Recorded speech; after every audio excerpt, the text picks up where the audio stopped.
नमस्कार दोस्तों। भगवत गीता के अध्याय 8 में जिसका शीर्षक है अक्षर ब्रह्म योग, मैं स्वागत करता हूं। दोस्तों, साइंस हर रोज बदलती है। हर रोज एक नई डिस्कवरी यूनिवर्स की एक नई परत खोलती है। लेकिन हजारों साल बाद भी गीता का ज्ञान नहीं बदला। ऐसा ज्ञान जिसके आगे, जिससे बड़ा कुछ भी नहीं। गीता के 8वें अध्याय में जिसमें ब्रह्म, आध्यात्म और कर्म की बातें की जाएंगी, आइए प्रारंभ करते हैं भगवत गीता का 8वां अध्याय, अक्षर ब्रह्म योग। अर्जुन उवाच किम तत् ब्रह्म किमध्य आत्मं किं पुरुषोत्तमं अधिभूतं च किं प्रोक्तम् अधिदैवं किमुच्यते। न प्रश्नों की कोई कमी है और ना ही उत्तरों की। जहां प्रश्न खत्म होते हैं वहां ज्ञान पूरा हो जाता है। कृष्ण ब्रह्म, कर्म और आध्यात्म यानी कि स्पिरिचुअलिटी की बात कर रहे हैं, जो अर्जुन समझ नहीं पा रहे। कैसे समझेंगे? इन्हीं बातों को समझाने में योगी सालों साल, कितने ही जन्म लगा देते हैं दोस्तों। और बात सिर्फ समझने की नहीं है, इन सबको क्रिया में भी लाना जरूरी है। इस ज्ञान को इंप्लीमेंट भी तो करना होगा, लेकिन वो बाद में। सबसे पहले जो अर्जुन समझना चाहते हैं वो जानते हैं। अर्जुन कृष्ण से पूछते हैं, हे पुरुषोत्तम, वह ब्रह्म क्या है? आध्यात्म क्या है? कर्म क्या है? अधिभूत नाम से क्या कहा गया है? और अधिदैव किसको कहते हैं? अधियज्ञः कथं कोत्र देहेऽस्मिन् मधुसूदन प्रयाण काले च कथं ज्ञेयोऽसि नियतात्मभिः। अपने सवालों की श्रृंखला को बढ़ाते हुए अर्जुन पूछते हैं, हे मधुसूदन, यहां अधियज्ञ कौन है और वह इस शरीर में कैसे है? तथा युक्त चित्त वाले पुरुषों द्वारा अंत समय में आप किस प्रकार जानने में आते हैं? दोस्तों, अर्जुन ये जानना चाहते हैं कि जो पुरुष अपने चित्त, अपने मन को संयम में ले आते हैं, उन्हें कंट्रोल में कर लेते हैं, वो पुरुष अंत समय में कृष्ण को कैसे जान पाते हैं? ऐसा क्या होता है अंतिम समय में कि उन्हें कृष्ण का ज्ञान हो जाता है? कृष्ण का कहना है कि जो पुरुष अपने मन को संयम में लाके निष्काम कर्म करते हैं, वो एक दिन मुझे प्राप्त होते हैं। लेकिन अर्जुन का प्रश्न है, कैसे? वो कैसे होता है? अक्षरं ब्रह्म परमं स्वभावोऽध्यात्ममुच्यते भूतभावोद्भवकरो विसर्गः कर्म संज्ञितः। अर्जुन के सवालों का उत्तर कृष्ण देना शुरू करते हैं। सबसे पहले वो बताते हैं कि ब्रह्म क्या है। ब्रह्म है परम अक्षर। अक्षर का अर्थ होता है अक्षय, यानी कि जो खत्म ना हो, जिसका नाश नहीं होता। उसके बाद कृष्ण आध्यात्म की परिभाषा बतलाते हैं। अपनी आत्मा के स्वरूप को जानना ही आध्यात्म है। और फिर कृष्ण बताते हैं कि कर्म क्या है। भूतों के भाव को उत्पन्न करने वाला जो त्याग है, वह कर्म नाम से कहा गया है। हमारे अंदर हमारे स्वभाव की वजह से अलग अलग इच्छाएं पैदा होती हैं दोस्तों। इन इच्छाओं के त्याग को ही कर्म कहते हैं। इसे आप कर्म की फिलॉसॉफिकल एक्सप्लेनेशन की तरह भी समझ सकते हैं।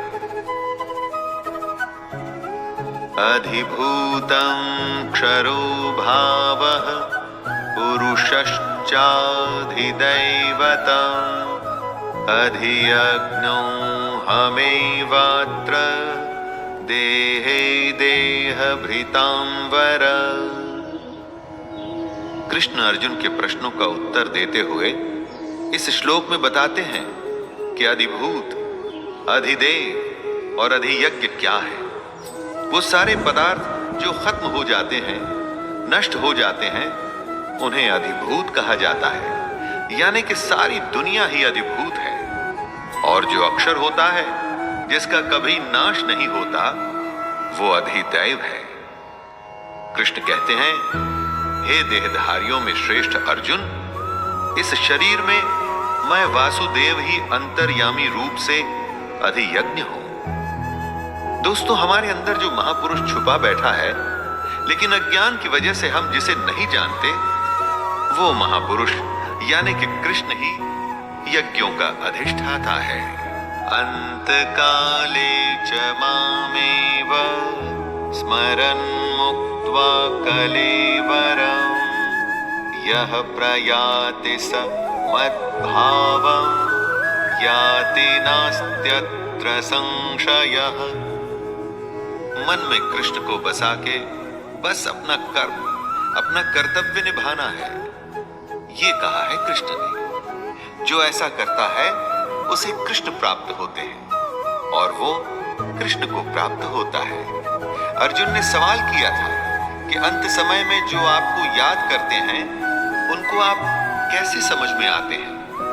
उसी का उत्तर देते हुए कृष्ण कहते हैं कि जो पुरुष अंतकाल में भी मुझको ही स्मरण करता हुआ शरीर को त्याग कर जाता है, वो मेरे साक्षात स्वरूप को प्राप्त होता है। इसमें कुछ भी संशय नहीं है। यम यम वापि स्मरन् भावं त्यजत्यन्ते कलेवरम् तं तमेवैति कौन्तेय सदा तद्भाव भावितः। हमारा जन्म एक सेविंग्स अकाउंट की तरह ही चलता है। हमारे किए हुए कर्म अच्छे और बुरे दोनों ही उसमें जमा होते हैं और घटते भी रहते हैं। जन्मों का यही हिसाब किताब हमारे अगले जन्मों की रूपरेखा को भी रचता है। कृष्ण कहते हैं, हे कुंती पुत्र अर्जुन, यह मनुष्य अंतकाल में जिस जिस भी भाव को स्मरण करता हुआ इस शरीर को त्याग करता है, उसे वही प्राप्त होता है, क्योंकि वो सदा उसी भाव से भावित रहता है। दोस्तों, यहां कृष्ण कहना चाहते हैं कि मरते हुए जो भाव होता है वो आगे भी जाता है, और अगर मरते हुए कृष्ण का भाव होगा तो वो मनुष्य कृष्ण को प्राप्त होगा। तस्मात् सर्वेषु कालेषु मामनुस्मर युद्ध च मय्यर्पित मनो बुद्धिर् मामे वैश्यस्य संशयम्। इसीलिए हमेशा कृष्ण को अपने मन में रखकर बस निरंतर अपने कर्म में जब आप लगे रहते हैं, तो सिर्फ ये जन्म ही नहीं, आने वाले कई जन्मों को आप सुधार रहे होते हैं। कई लोगों को आपने कहते हुए सुना होगा कि ये तो इसके पिछले जन्म के कर्मों का नतीजा है। इसी बात को समझाते हुए कृष्ण सलाह देते हैं, हे अर्जुन, तू सब समय में निरंतर मेरा स्मरण कर और युद्ध भी कर। इस तरह अगर अर्जुन हमेशा अपने मन और बुद्धि में कृष्ण को रखेगा, तो एक दिन वो निसंदेह कृष्ण को ही प्राप्त होगा। अभ्यास योग युक्तेन चेतसा नान्यगामिना परमं पुरुषं दिव्यं याति पार्थानुचिन्तयन्। कृष्ण अभ्यास यानी प्रैक्टिस को बहुत बड़ा मानते हैं। इसीलिए वो कहते हैं कि योग आसान नहीं, उसका अभ्यास करना पड़ता है। और योग करते हुए ये भी ध्यान रखना पड़ता है कि आपका चित्त कहीं श्री कृष्ण से हटकर किसी दूसरी ओर न जाए। काम, क्रोध की तरह के भाव अगर आपके मन में आए, तो आपका योग वहीं उसी समय खत्म हो जाएगा। फिर आप अपना कर्म, अपने कर्तव्य को नहीं निभा पाएंगे। चित्त को जो संयमित करने में समर्थ हो जाता है, सक्षम हो जाता है, उसी को कृष्ण प्राप्त होते हैं, उसी को भगवान मिलते हैं, उसी की तपस्या पूरी होती है। कविं पुराणमनुशासितारम् अणुरणीयांसमनुस्मरेद्यः सर्वस्य धातारमचिन्त्य रूपम् आदित्यवर्णं तमसः परस्तात्। कृष्ण कहते हैं कि योगी अपना कर्म तो करता ही है, साथ में वो पुरुष सर्वज्ञ यानी सब कुछ जानने वाला, अनादि यानी जिसका कभी जन्म नहीं हुआ, जो हमेशा से है, सबके नियंता यानी सब कुछ कंट्रोल करने वाला, सूक्ष्म से भी अति सूक्ष्म, सबके धारण पोषण करने वाले अचिंत्य स्वरूप यानी जो सबको पालता है, सूर्य के सदृश नित्य चेतन प्रकाश रूप और अविद्या से अति परे शुद्ध सच्चिदानंद घन परमेश्वर का भी स्मरण करता है। यहां भगवान के उस परमात्मा के गुणों का वर्णन भी कृष्ण कर रहे हैं और ये भी बता रहे हैं कि योगी कैसे कर्म करते करते उस परमात्मा को याद करता है। प्रयाण काले मनसा चलेन भक्त्या युक्तो योग बलेन चैव भ्रुवोर्मध्ये प्राणमावेश्य सम्यक् सतं परं पुरुषमुपैति दिव्यम्। योग करते हुए अपना ध्यान हमें अपनी भ्रुकुटियों के बीच में यानी कि आईब्रोज के बीच में रखना होता है दोस्तों। वो पुरुष जिसके मन में भक्ति है, जो अपने कर्म करता है, और वो पुरुष जब अंतकाल में अपने योग बल से भ्रुकुटी के मध्य में प्राण को अच्छी प्रकार स्थापित करके फिर निश्चल मन से स्मरण करता है, तो वो पुरुष दिव्य रूप परम पुरुष परमात्मा को ही प्राप्त होता है। यहां कृष्ण बता रहे हैं कि कैसे अंतकाल के समय आप उस परमात्मा को याद कर उसी को प्राप्त हो सकते हैं। यदक्षरं वेदविदो वदन्ति विशन्ति यद्यत्तयो वीतरागः यदिच्छन्तो ब्रह्मचर्यं चरन्ति तत्ते पदं संग्रहेण प्रवक्ष्ये। जो वेदों को जानते हैं, उनके अनुसार जिस सच्चिदानंद घन रूप परम पद को अविनाश माना जाता है, अब कृष्ण उसके बारे में बताएंगे।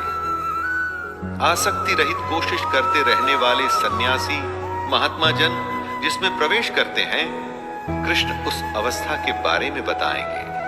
और जिस परम पद को चाहने वाले ब्रह्मचारी लोग ब्रह्मचर्य का आचरण करते हैं, उस परम पद को कृष्ण अर्जुन को समझाएंगे। दोस्तों, बहुत बड़ी बड़ी डेजिग्नेशंस होती हैं लोगों की, लेकिन एक होता है सबसे बड़ा पट, जहां से भगवान तक पहुंचने का रास्ता खुल जाता है। अब कृष्ण उसी के बारे में बता रहे हैं। सर्वद्वाराणि संयम्य मनोहृदि निरुध्य च मूर्ध्याधायात्मनः प्राणम् अस्थितो योगधारणाम् ओमित्येकाक्षरं ब्रह्म व्याहरन् मामनुस्मरन् यः प्रयाति त्यजन् देहं स याति परमां गतिम्। दोस्तों, कृष्ण इन श्लोक में एक प्रोसेस की बात कर रहे हैं, वो प्रणाली जो आखिरी समय में आपको भगवान से मिला सकती है। जरा ध्यान से सुनिएगा। सब इंद्रियों के रास्तों को रोककर और मन को हृदय के एकदम अंदर में स्थिर करना है। ऐसा करने के बाद उस जीते हुए मन द्वारा प्राण को मस्तक के बीच में स्थापित करना है। भगवान से जुड़ी योग धारणा में स्थित होकर जो पुरुष ओम अक्षर रूप ब्रह्म को उच्चारण करता हुआ और मुझ निर्गुण यानी बिना गुण वाले ब्रह्म का चिंतन करता हुआ शरीर को त्याग कर जाता है, कृष्ण कहते हैं कि वह पुरुष परम गति को प्राप्त होता है। अनन्य चेता सततम यो मां स्मरते नित्यशः तस्याहं सुलभः पार्थ नित्ययुक्तस्य योगिनिः। प्रेमी प्रेमिका को आपने बहुत बार ये कहते हुए सुना होगा कि तुम्हारे सिवा मेरे दिल में और कोई है ही नहीं। कृष्ण भी कुछ ऐसा ही करने को कह रहे हैं दोस्तों, बस फर्क यह है कि प्रेम कृष्ण से ही होना चाहिए। सुनिए कृष्ण अर्जुन से क्या कहते हैं। हे अर्जुन, जो पुरुष मुझ में अनन्य चित्त होकर सदा ही निरंतर मुझ पुरुषोत्तम को स्मरण करता है, उस नित्य निरंतर मुझ में युक्त हुए योगी के लिए मैं सुलभ हूं, अर्थात उसे सहज ही प्राप्त हो जाता हूं। जिसके चित्त में कृष्ण के अलावा और कोई नहीं, कृष्ण उसी को प्राप्त होते हैं दोस्तों, किसी और को नहीं। यहां कृष्ण से मतलब उस परमात्मा से है जिसकी आत्मा हम सब में है। आ ब्रह्म भुवनान् लोकाः पुनरावर्तिनोऽर्जुन मामुपेत्य तु कौन्तेय पुनर्जन्म न विद्यते। ब्रह्मा की दुनिया हो या हमारी ये धरती, ये सब लोग पुनरावर्ती हैं, यानी कि इनका खत्म होते ही शुरू होना भी तय है। एक तरह के रोटेशन में रहते हैं ये लोग, इसीलिए हमारी दुनिया को मृत्यु लोक कहा जाता है। यहां जन्म होता है और मृत्यु होती है और यही चक्कर लगा रहता है। इसी बात को कृष्ण समझा रहे हैं। वो कहते हैं, हे कुंती पुत्र, मुझको प्राप्त होकर पुनर्जन्म नहीं होता, क्योंकि मैं कालातीत हूं और ये सब ब्रह्मादि के लोक काल द्वारा सीमित होने से अनित्य है। जो कृष्ण को प्राप्त हो जाता है दोस्तों, वो दोबारा जन्म नहीं लेता। ये सबसे बड़ी समाधि, सबसे बड़ी सिद्धि, सबसे बड़ा योग है। कृष्ण को प्राप्त हो जाने से बड़ा कुछ भी नहीं। सहस्रयुग पर्यन्तम् अहर्यत् ब्रह्मणो विदुः रात्रिं युग सहस्रान्तां देहोरात्र विदो जनाः। दिन बदलते हैं, मौसम भी बदलता है और इसी तरह से काल बदल जाते हैं। काल आते हैं, जाते हैं और एक सिलसिला चलता रहता है। हमेशा का एक चक्कर है जिसमें हम सब फंसे हुए हैं। जिसमें हम सब फंसे हैं वो झूठ है। जो ज्ञान हमको हासिल करना है वही तो सत्य है। कृष्ण कहते हैं कि ब्रह्मा का जो एक दिन है उसको 1000 चतुर्युगी तक की अवधि वाला जानो और रात को भी 1000 चतुर्युगी तक की अवधि वाला समझो। दोस्तों, हमारी और ब्रह्मा की दुनिया में समय का बहुत बड़ा फेर है और इसी को काल कहते हैं। जो पुरुष इस बात को तत्व से जानते हैं वे योगी जन काल को समझते हैं, तो हम इस जन्म मृत्यु के चक्कर से बच जाते हैं। वरना ब्रह्मा की रात आते ही दुनिया खत्म हो जाती है और हम ब्रह्मा में ही लीन हो जाते हैं। भूतग्रामः स एवायं भूत्वा भूत्वा वोन्यो व्यक्तो व्यक्तात् सनातनः यः स सर्वेषु भूतेषु नश्यत्सु न विनश्यते। जब ये दुनिया अस्तित्व में आती है तो हमारी बुद्धि अव्यक्त अवस्था में रहती है, इंद्रियों से दिखाई नहीं पड़ती, इसलिए हमें जागृत होना पड़ता है। ज्ञान हासिल करने के लिए योग और कृष्ण का आसरा लेना पड़ता है। लेकिन इस अव्यक्त बुद्धि से भी परे जो है वो है सनातन अव्यक्त भाव। ये सनातन अव्यक्त भाव ही कृष्ण का धाम है। ये भाव भी हमारे अंदर ही छुपा होता है दोस्तों। बस हमें इसे जगाना होता है, इसे पहचानना होता है। ये भाव अविद्या में अचेत यानी कि अनकॉन्शियस होता है और विद्या आ जाने से कॉन्शियस हो जाता है। अव्यक्तोक्षर इत्युक्तस् तमाहुः परमां गतिं यं प्राप्य न निवर्तन्ते तद्धाम परमं मम। जब हम जन्म लेते हैं तो हमारे अंदर सनातन अव्यक्त भाव होता है। इसी बात को कृष्ण समझाते हुए कहते हैं कि ये जो अव्यक्त है ना, इसे ही अक्षर नाम से पुकारा गया है। इसी अक्षर नाम के अव्यक्त भाव को परम गति कहते हैं। हे अर्जुन, इसी सनातन अव्यक्त भाव को प्राप्त होकर मनुष्य वापस नहीं आते, वही मेरा परम धाम है। दोस्तों, अपने अंदर इसी छुपी हुई भावना को पहचानना होता है। योग का जब हम अभ्यास करते हैं, ध्यान लगाते हैं, अपने कर्मों को निष्काम होके करते हैं, तो वो सब इसी भाव की पहचान के लिए करते हैं। इसको यदि हम आसान शब्दों में कहें तो ये कि अपने अंदर छुपे हुए कृष्ण को पहचानिए। पुरुषः स परः पार्थ भक्त्या लभ्यस्त्वनन्यया यस्यान्तः स्थानि भूतानि येन सर्वमिदं ततम्। ये जो पूरी दुनिया है, सारे भूत हैं, जितने भी जीव और निर्जीव हैं, ये सारे उसी परमात्मा में से आए हैं। जो भी हमको दिखता है ये उसी परमात्मा का ही रिफ्लेक्शन है। और अगर ऐसे परमात्मा को हासिल करना है तो सिर्फ अनन्य भक्ति से ही हो सकता है। अनन्य भक्ति यानी कि ऐसी भक्ति जिसमें आपके श्रद्धेय के सिवा आपके मन में, आपके चित्त में और कोई नहीं हो।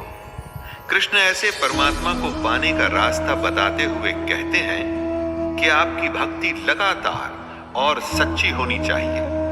जीवन में कोई भी ध्येय अगर पूरा करना है तो उसके लिए भी तो यही रास्ता है दोस्तों, लगातार और सच्ची लगन।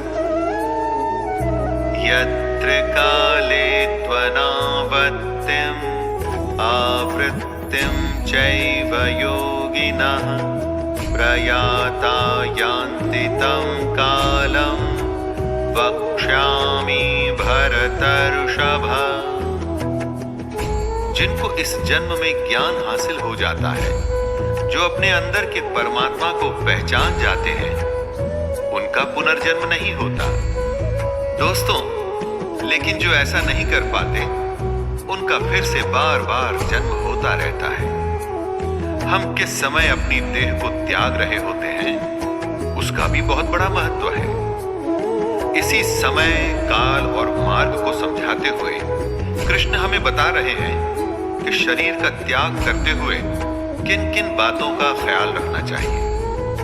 आपको याद होगा कि कैसे भीष्म पितामह बाणों की सेज पर लेटे रहे और सही समय आने पर ही उन्होंने अपने शरीर का त्याग किया था।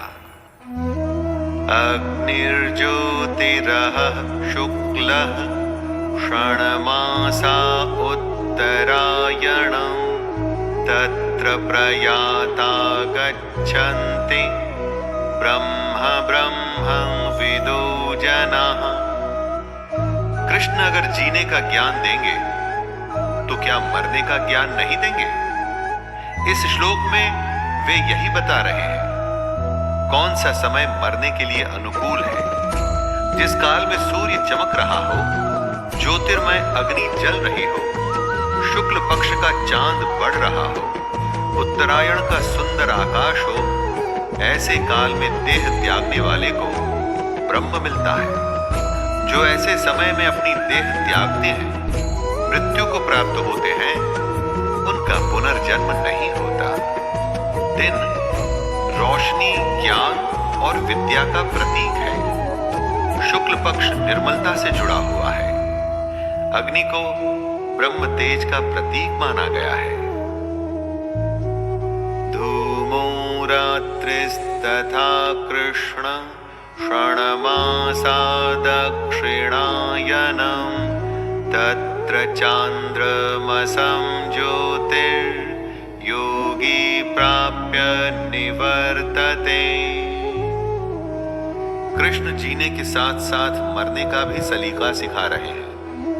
कौन से काल में मृत्यु उत्तम नहीं होती है, इसी बात को वो बता रहे हैं और कह रहे हैं कि जिस मार्ग में धूमाभिमानी देवता है, अर्थात यज्ञ की अग्नि तो हो लेकिन धुएं से ढकी हो, धुआं फैल रहा हो, रात्रि अभिमानी देवता हो, मतलब रात का समय हो, तथा कृष्ण पक्ष का चंद्रमा क्षीण हो रहा हो और दक्षिणायन के 6 महीने हो, उस मार्ग में मरकर गया हुआ सकाम करने वाला योगी पुनर्जन्म लेता है, अर्थात उसको दोबारा जन्म लेना पड़ता है। वो योगी जन्म मरण के चक्कर से मुक्त नहीं हो पाया है। शुक्ल कृष्णे गति एते जगतः शाश्वते मते एकया यात्यनावृत्ति मन्यया वर्तते पुनः। जगत के ये 2 प्रकार हैं, शुक्ल और कृष्ण।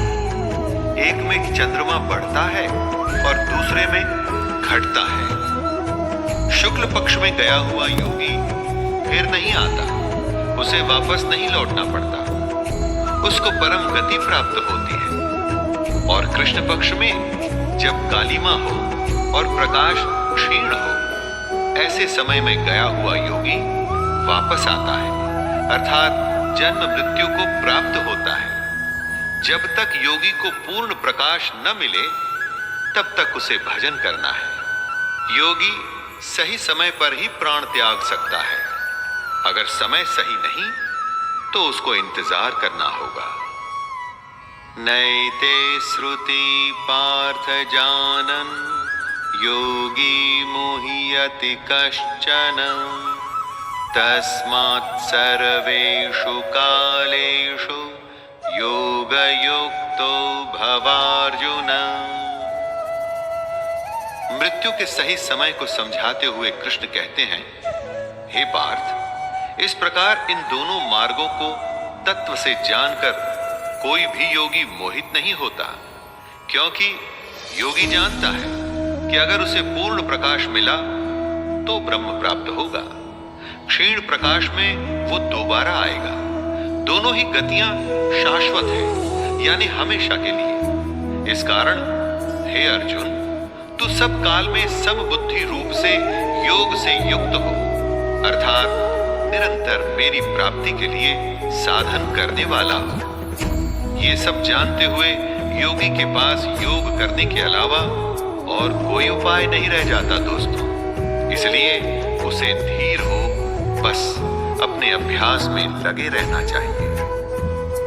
वेदेषु यज्ञेषु तपःसु चैव दानेषु यत् पुण्यफलं प्रदिष्टम् अत्येतत् सर्वमिदं विदित्वा योगी परं स्थानमुपैति चाद्यम्।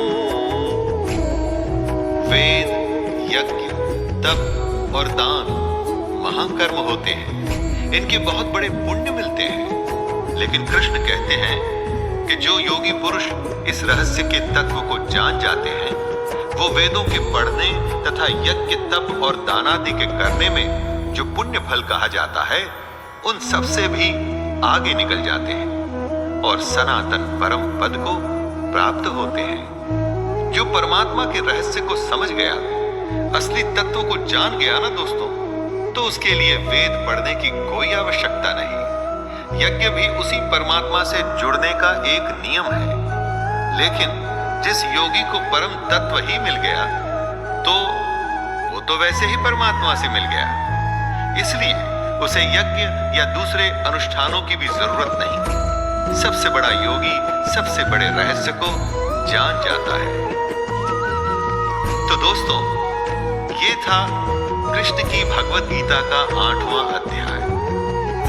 इसमें कृष्ण ने ब्रह्म, कर्म, आध्यात्म और मृत्यु के बारे में अर्जुन की शंकाओं को दूर किया। शंकाएं सिर्फ अर्जुन की ही नहीं है दोस्तों, हम सबकी दूर हो रही है ना? तो आइए 8वें अध्याय को यहीं पर विराम देता हूं और मैं शायद वादा करता हूं कि 9वें अध्याय में फिर से मुलाकात होगी। तब तक के लिए जय श्री कृष्ण।